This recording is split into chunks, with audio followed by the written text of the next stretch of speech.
we shot my stuff first, and then I left, and we were sort of saying, how are you going to do that? And we're all blushing and giggling about these women coming, and I guess I think, there's a kind of interest in this movie, like, oh, this is about vibrators and women's orgasms, and I don't think people really do talk about it very much, and I think it does still make us kind of flushed and uncomfortable, and I think that's the truth, right? I mean, even if we're interested in it. It's an ongoing process of figuring out what it's about, and in reference to the Cronenberg movie, it's kind of interesting that they're dealing with hysteria, but from even just in the little time shift between the two movies, it's completely different. It goes from, in this case, a physical, completely fabricated physical diagnosis to arguably kind of fabricated psychological diagnosis through to wherever we are now. But the one thing you can say is that that process of discovery is probably not over. The vibrator, there's a bit of a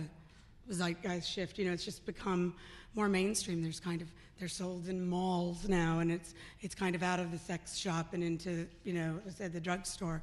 But I think the thing I've really noticed is that, if there's any critique of the film, it's that it's not salacious enough.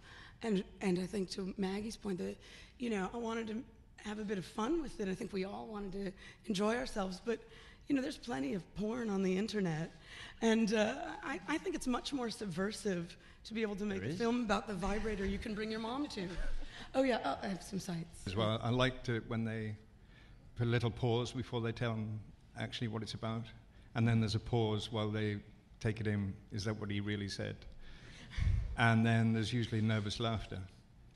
And I was coming through passport control here. The woman at the desk asked me what I was doing here for 2 days, and I said, film festival. Oh, which film are you going to see? And I said, well, I'm in one, thanks. And she said, so what's it called? And I said, Hysteria. And she said, what's it about? So I thought that they might not let me in. But I told her, and she very straightly said, interesting, and stamped mine, and that was it.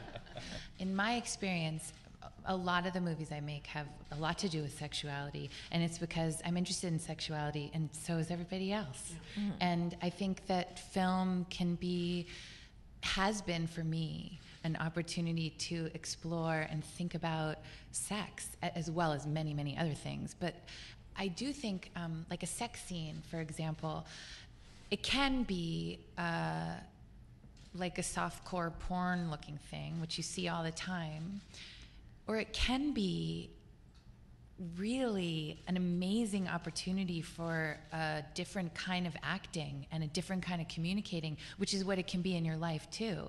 So I don't know so much about whether porn speaks to that, but I do think there are a lot of movies that do offer an opportunity to see inside what's in a woman's mind sexually.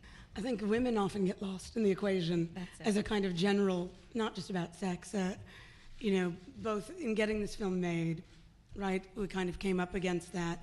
And, That's the censors calling, by the way. Yes, exactly. And, as we kind of try to get the film out, made and out there, I realized, it seems like over and over again, the marketplace, for lack of a better word, discovers that there's this huge market for women who want to see movies that their experience is reflected in.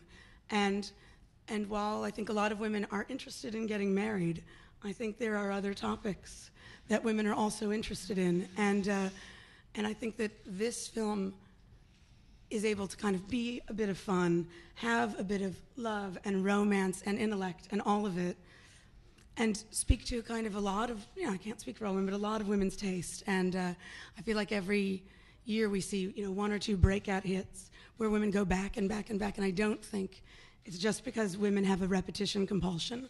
I think there's not much available.